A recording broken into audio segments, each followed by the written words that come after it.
प्रणाम और स्वागत है आप सबका विश्व शांति दर्शन चैनल में, जिसके जनक हैं विश्व शांति के अनुयायी MIT के संस्थापक प्रोफेसर डॉक्टर विश्वनाथ दा कराड, जो विज्ञान, अध्यात्म, धर्म और मूल्य आधारित सार्वभौमिक शिक्षा का प्रचार और प्रसार हेतु दृढ़ संकल्प है। महाराष्ट्र संतों की भूमि रही है, मगर आज की नई पीढ़ी, हमारे मिलेनियल्स, इन महान संतों की कथाओं और कहानियों से अपरिचित हैं, अनभिज्ञ हैं। इसीलिए इस कमी को पूरा करने के लिए हमने वीडियो की ये नई श्रृंखला शुरू की है।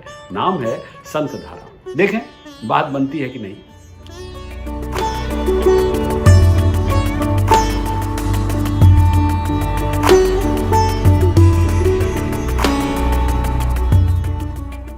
संत धारा प्रोग्राम आंध्र प्रदेश के बी जनार्दन राव की रिसर्च और अनुसंधान पर आधारित है। जी हाँ, पिछले एपिसोड से हमने संत नामदेव की कथा का प्रारंभ किया था।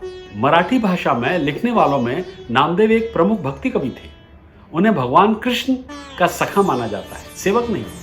संत नामदेव को उद्धव का अवतार भी कहा जाता है, जो भगवान कृष्ण के सबसे करीबी मित्रों में से एक थे। 11वें स्कंद के श्रीमद् भागवत के 24 अध्याय उद्धव गीता का निर्माण करते हैं, जहां भगवान कृष्ण ने उद्धव से बातचीत की थी, वार्तालाप किया था।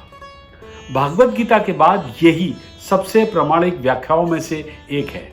तो आज सुनते हैं नामदेव की आगे की कहानी। माना जाता है कि नामदेव की शादी 11 साल की उम्र से पहले गोविंद शेट्टी सदावर्ते की बेटी राजाबाई से हुई थी। उनके 4 बेटे नारायण, विथा, गोंडा, महादा और एक बेटी लिंबाई थी। उनकी बड़ी बहन ओबाई भी उनके साथ ही रहती थी। घर में कुल मिलाकर 15 लोग थे। रेलेकर परिवार और उनके वंशज अभी भी पंढरपुर में विठोबा मंदिर के पास रहते हैं।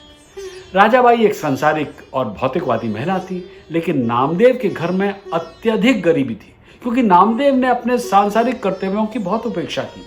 वे केवल भगवान विठोबा की पूजा करने में ही रुचि रखते थे। उन्होंने विठोबा के सामने बैठकर उनसे बात करने, उनके साथ आध्यात्मिक मामलों पर चर्चा करने और भजन करने में घंटों बिताए।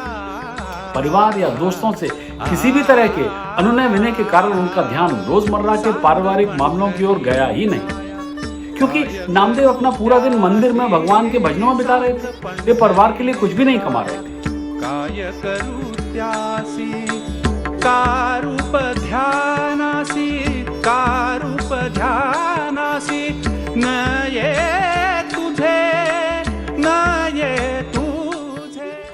उनकी पत्नी राजाबाई खुद खाना खाने से पहले अपने बच्चों को खिलाने की कोशिश करती। महीनों में कई दिनों तक उनके पास खाने के लिए पर्याप्त होता भी नहीं था। घर में इस स्थिति को देखते हुए राजाबाई ने एक बार आत्महत्या करने का फैसला किया। उसने अपने पुत्र नारायण को पीठ पर और महादा को अपने शरीर के अग्रभाग पर बांधा, अपने तीसरे बच्चों को हाथ में लिया और भिवरा नदी में कूद पड़ी। लेकिन उनकी हताशा को देखते हुए भगवान विठोबा वहां प्रकट हुए और राजाबाई को उठाकर उन्होंने नदी के तट पर बाहर रख दिया। जब राजाबाई ने देखा कि भगवान उन्हें शांति से मरने भी नहीं दे रहे, तो उन्होंने अपना सिर जमीन पर पटक पटक मारा और फिर से नदी में कूद गई। लेकिन भगवान ने अपने पूर्व प्रदर्शन को पुनः दोहराया और राजाबाई को नदी के किनारे एक बहुत ही सुरक्षित स्थान पर रख दिया। ये सोचकर कि इस तरह से अपने जीवन को समाप्त करने का प्रयास करना व्यर्थ है, राजाबाई अपने घर की ओर चल पड़ी। रास्ते में देखा कि एक सड़क किनारे एक मरा हुआ सांप था, इसलिए उन्होंने अपने जीवन को समाप्त करने के लिए उस सांप का उपयोग करने के बारे में सोचा। वो घर आई, सांप को टुकड़ों में काटकर पकाने के लिए आग पर रख दिया। उनका विचार था कि वे जहरीले टुकड़े खुद खाएंगी और अपने बच्चों को भी खिला देंगी, ताकि वे सभी एक साथ अपना जीवन समाप्त कर सकें। लेकिन जब उन्होंने आग पर रखे बर्तन के ढक्कन को हटाया, तो उनके आश्चर्य का ठिकाना नहीं था। सांप का कहीं कोई नामो निशान नहीं था। उसके बजाय बर्तन में शुद्ध सोने के टुकड़े चमक रहे थे। सोना देखकर राजाबाई बहुत प्रसन्न हुई और वो नामदेव के पास गई और उन्हें सोने के टुकड़े दिखाए। ये देखकर उन्होंने कहा, नामदेव ने, ओ तुम कितनी मूर्ख हो, तुमने भगवान विठोबा को क्यों इतना कष्ट दिया। ऐसा कहकर नामदेव ने तुरंत ब्राह्मणों को बुलवा भेजा और सोने के सारे टुकड़े उन्हें बांट दिए। एक बार जब नामदेव नागनाथ के मंदिर में गए थे, उन्हें भगवान से पंढरपुर में स्थायी रूप से जाने और वहां रहने का आदेश मिला। वो तदनुसार पंढरपुर गए और वहीं रहे।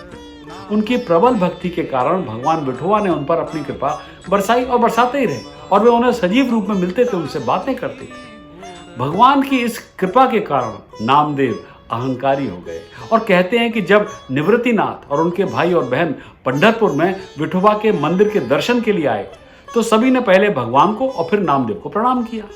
ऐसा होने के बाद नामदेव ने उनकी ओर देखा और गर्व से कहा, चूंकि वह भगवान के करीब हैं इसलिए उन सभी भाई बहनों के लिए ये सौभाग्य की बात है जो उन्होंने नामदेव के दर्शन किए। इस पर मुक्ताबाई ने महसूस किया कि नामदेव के अहंकार ने उनका पीछा नहीं छोड़ा है, इसलिए संत ज्ञानदेव ने सभी संतों की एक बैठक आयोजित की। इस सभा में गोरोबा, निवृत्तिनाथ, ज्ञानदेव, सोपानदेव, मुक्ताबाई, विसोबा खेचर, चोखामेड़ा, नामदेव और उस समय के अन्य संतों ने भाग लिया। गोरोबा जाति के कुम्हार थे, वो बर्तनों की जांच करने में पारंगत थे। बस उन पर हाथ रखकर थपथपाने से उन्हें पता चल जाता था कि बर्तन ठीक से पका है या नहीं। इसलिए उनसे अनुरोध किया गया कि वे सभा में उपस्थित सभी संतों के सिरों की जांच करें। गोरोबा सभी के सिरों को थपथपाने लगे और जब उन्होंने नामदेव के सिर पर थपथपाया तो व्यंग्यात्मक टिप्पणी करते हुए कहा कि यह बर्तन ठीक से पका नहीं है। इसका अर्थ यह हुआ कि नामदेव को ब्रह्म का ज्ञान नहीं था। जब मुक्ताबाई ने यह टिप्पणी सुनी तो उन्होंने तुरंत कहा, गोरोबा तुम्हारी परीक्षा बिल्कुल सही है। जब नामदेव ने यह सुना तो उन्हें अपने अपमान पर लज्जा का अनुभव हुआ। तब ज्ञानदेव ने नामदेव को एक गुरु अपनाने की सलाह दी ताकि वो भगवान के सर्वव्यापी पहलुओं की अभिव्यक्ति को पूरी तरह से महसूस कर सके। नामदेव फिर भी हिचकिचा रहे थे क्योंकि उन्होंने सोचा था कि इस तरह की कार्रवाई से विठोबा के प्रति उनकी निष्ठा और भक्ति कम हो सकती है। नामदेव आनंदी से पंढरपुर वापस चले आए और भगवान विठोबा से प्रायश्चित करने का रास्ता दिखाने का अनुरोध किया। नामदेव ने यह भी कहा कि उन्हें गुरु की कोई आवश्यकता ही नहीं है क्योंकि उनका स्वयं भगवान कृष्ण के साथ घनिष्ठ संबंध था। तब भगवान कृष्ण ने कहा कि नामदेव वास्तव में उन्हें नहीं जानते थे। नामदेव ने इस बात से इनकार किया। भगवान कृष्ण ने नामदेव को चुनौती दी और उस दिन उनकी पहचान का पता लगाने के लिए कहा, जिसके लिए नामदेव सहमत हो गए। भगवान कृष्ण ने एक पठान घुड़सवार का रूप धारण किया और नामदेव के सामने से गुजरे। नामदेव भगवान को नहीं पहचान सके। नामदेव अंत में एक गुरु के पास जाने के लिए तैयार हो गए। भगवान विठोबा ने तब उन्हें विसोबा खेचर को अपने गुरु के रूप में अपनाने की सलाह दी। भगवान ने उन्हें सलाह दी कि वे विसोबा खेचर के पास जाएं और उनके चरणों में नतमस्तक हों और उनसे अपने गुरु के रूप में सलाह लें। विसोबा खेचर ज्ञानदेव के शिष्यों में से एक थे और उस समय हिंगोली जिले के अवंदी या औंधा नामक गांव में रहते थे।